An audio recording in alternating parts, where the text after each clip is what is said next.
I'm Caleb Brooks with the AHSAA Radio Network. I'm at Gardendale High School. I'm joined by head football coach, Coach Chad Eads here at Gardendale. And Coach, you know, this is your second year here, and you've done a really good job of building a program here in such a short amount of time. That, you know, a place that wasn't having consistent success, and all of a sudden last year you guys had a pretty good year. I think surprised some people, and now this year you start off the year undefeated. What's really been the key for you guys so far? Well, I think just as we got to the off season, starting that early. You know, we started, I think January 8th was our first day for workouts, and having all the kids show up. You know, and I think they've invested so much more. You know, that now they feel like they've got something to lose. Yeah.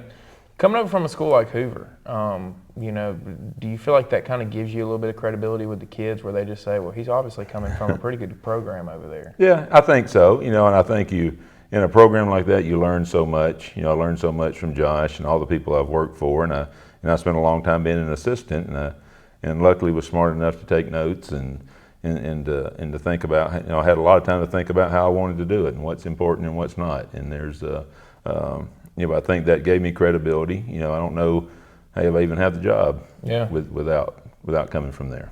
And, you know, he's now got assistants just all over the place that are head coach. I mean, you look at you got Coach Rainey over at Spain Park, Coach Abrams over at Minor, and I mean, you keep going down the list of guys that have been assistants under him.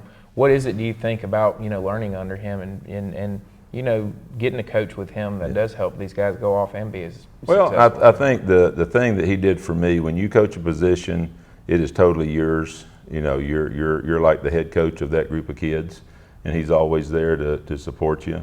But, you know, as the offensive line coach, those were my guys. I made the decisions about them, and I was responsible for those 25 guys. And I think when guys leave, you know, you're never ready to be a head coach, but you're a little further along. You know, you're a little further along than other guys coming from some places. What has been the biggest, you know, I guess, you know, wow, I didn't really know all this came with head coaching, you know, that you've had to kind of face since becoming a head coach? Well, it's just, it's all the time. You know, it's, if I sit at home on the weekend, I'm afraid the phone's going to ring. You know, I worry about the entire group. You know, where before I worried about a group of linemen. You know, now I'm concerned about what's going on with each position, each coach. You know, is Coach so-and-so's wife taken care of on Friday night? All those little details that you don't really realize go on. You know, and then the thing that wears you out, but the boys coming to you with their problems. You know, you're glad to be in that position, but it is tiring some days. Oh yeah, for sure.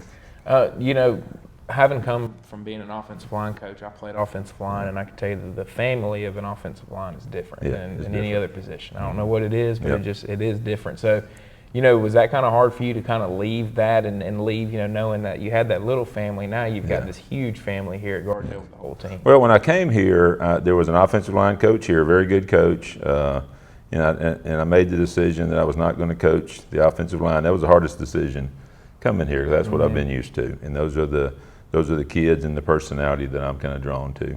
And I think it was good that first year because it gave me a chance to move around the field and to be around all the kids and to not just be a fan of offense, but to be on both sides of the ball.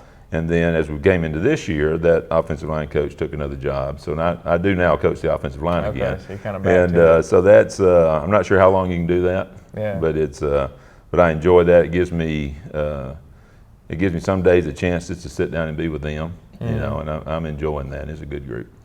You know, one of the things I've noticed watching around the state, guys that were offensive line coaches that go over and take head coaching jobs, their teams always, I don't think that I've ever seen one where their team wasn't physical. Yeah. And you know, obviously I'm sure that you want your group to be physical and you want your team to play like that, but how do you come into a place where maybe they weren't playing that way and get them to do that in such a short period? Well, when I came here, to the coaches before me, one thing that stood out to me was that the young men knew how to work. You know, they know how to work in the weight room, and they know what's important in football. You know, being able to put my 2 cents in or to change it to mine, but having to build a group that learned how to work, I never felt like I had to do that.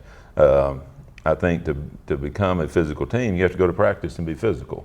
And now as the head coach, I stand there every day as we're being physical, and I'm worried about injuries. You know, so that's a constant fear in your mind, and you know, and you're there with a limited group that's ready for Friday night, and you're one injury away. but it's the trade-off is you have to do that. You know, we go out every day, and there's part of practice that is our number one offense versus number two defense, and you just get that part done so that speed on Friday night is not so different.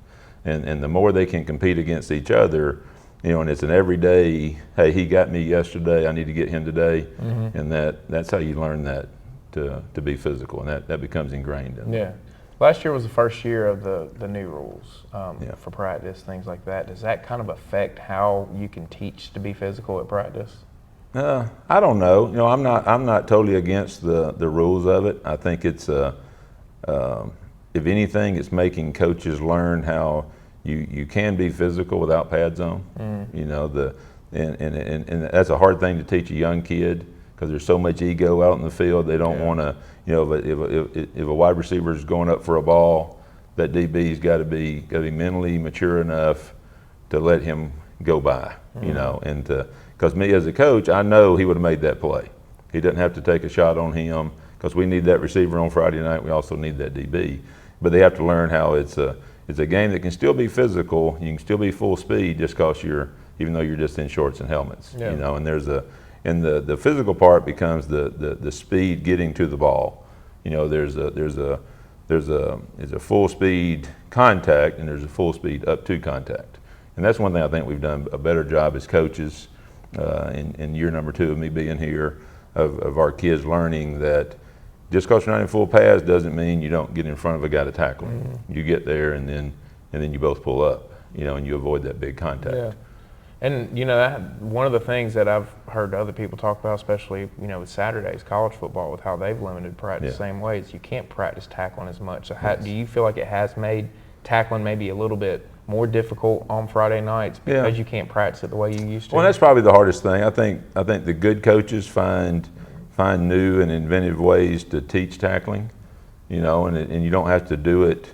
It's a technique thing. It's just like blocking. It's I got to get my body in this position, and you spend since January doing drills where kids have to get their body in position. You know, that's a constant thing of moving your feet, getting your body not reaching. You know, and the more you do that, you know, we went through last year. We had a lot of injuries. You know, and I think that was we weren't probably physically mature enough to handle the week after week of this region. Going since January, working out, getting better, getting stronger. That's helped us with that. And then just to learning, hey, I've got to move my feet to get in position to make a tackle, as opposed to reaching and now getting my shoulder hurt. Yeah. So, you know, for you guys here, I mean, you started off really well this year, 4-0, surprised some people, I think, with the start that you've had. But how do you keep a team, you know, motivated, especially where you haven't maybe had this type of success here for the last couple of years? You know, obviously a group can get complacent where they are. So how do you keep a team motivated with where you guys are at right now? Well, we meet every day, and I know sometimes if you're just talking to kids, that is just talk, you know, and they don't. But we meet every day, and we talk about how do we handle adversity, and I think we've become better at that. Where last year, the first sign of adversity, it took us a long time to recover from that. We've seen some adversity this year. This week we'll see adversity from a really good opponent, and but learning how to handle that we just continue to work. We continue to believe that it's going to happen during the game, and then you also, as you have success, you have to also learn how to handle success, and we talk about that every day. That hey, we're 4-0, and suddenly people are appearing in our lives that we haven't met before. And if we were 1-3, those people wouldn't come around wanting to help. You know, and it all starts with the young men in this building. They have to believe they're going to win, and as we go, the others will gather around us. You know, and one of the things I noticed from going around the state, different programs, is that when a program has success, other people want to come be a part of that. And so, I mean, is that one of the things that you're wanting to have happen here at Gardendale, is for other kids that you probably have some kids walking around that school that aren't on this team that probably should be on this team? I think we do. I mean, there's some, you know, we kind of get through the halls and get kids out, get them to, you know, and you don't want to bring a kid in with the false deal of it's just all fun and games, because it's a tough game for tough kids, and the game's not for everyone, but I'm willing to let them come and let's see. And you always kind of find that diamond in the rough a little bit, that he's never been a part of a group, and he gets around the football team, and it changes him, you know, for the better. And you always find those few. If you have 10, you can get 2 out of that group. That's a pretty good year. You know. What do you feel like y'all are doing really good right now as a team? I think just the understanding of what we're doing on both sides of the ball. And you'll be in a year later, you know, Coach Firestone's our defense coordinator. He's a great teacher of the game, and our kids are sound in what they do, but they also understand it. I think just the understanding of what the expectations are. And then, and of course, if you're going along winning, it's a little easier to keep their attention. You know, they want to keep having that feeling on Friday nights. Are there, you know, what areas do you see that you feel like, you know, we really need to improve here because, you know, it is going to get tougher as the season goes on? Well, and you're always on your offensive line, defensive line. There's a lot of young guys playing in those 2 groups. And, you know, and some who are at an age, they've never played more than 7 games in a year. You know, well, we're going to roll up and hopefully pass that, hopefully double that, you know. And as you get to that point with a young kid, and that's a little hump they have to get over. Their body's never been through more than 7 weeks of football, and now you're hoping they'll go 10, 11, 12 on into late in the year, and it's a physical toll on your body that sometimes they haven't felt that, and they're having to get up every day and go back and do it again, and that takes a certain young man who can do that. You know, you mentioned injuries from a year ago, but where is this team?